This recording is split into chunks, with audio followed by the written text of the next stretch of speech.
चाहता है वो अपनी प्रतिभा का वहां पे जाके अपनी प्रतिभा दिखा सकती है और उसके माध्यम से उन्हें एक नई पहचान मिलती है।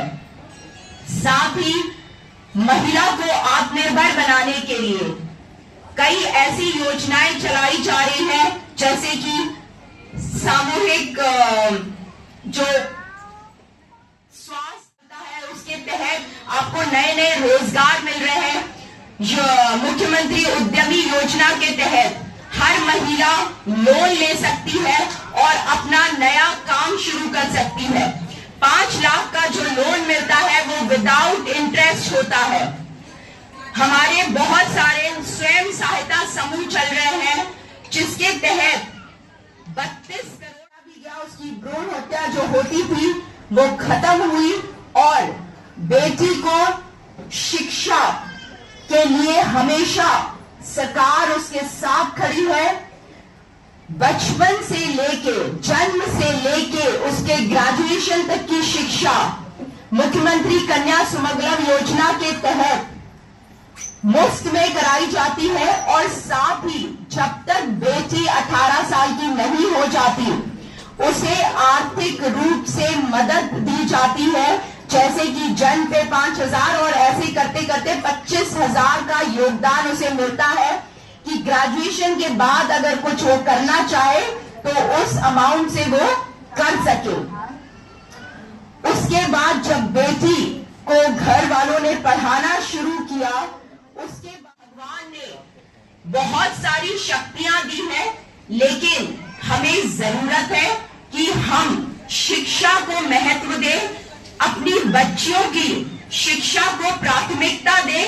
और क्योंकि देखिए मल्टीटास्किंग होती है महिलाएं, तो आप ये ना सोचें कि आप अगर घर का काम करती है तो आप बाहर काम नहीं कर सकती। आप वो सब कर सकती है जो एक पुरुष कर सकता है और साथ में आप अपने घर को भी संभाल। केंद्र सरकार में महिलाओं के उत्थान के लिए ऐतिहासिक निर्णय लिए गए हैं।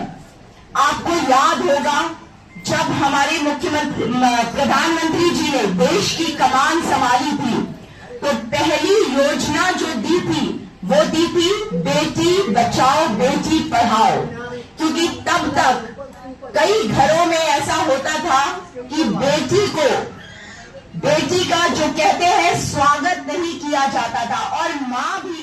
आज मेरे ख्याल से शायद ही कोई घर होगा जो चाहे वो गांव हो या शहर हो जिसके घर गैस नहीं होगी।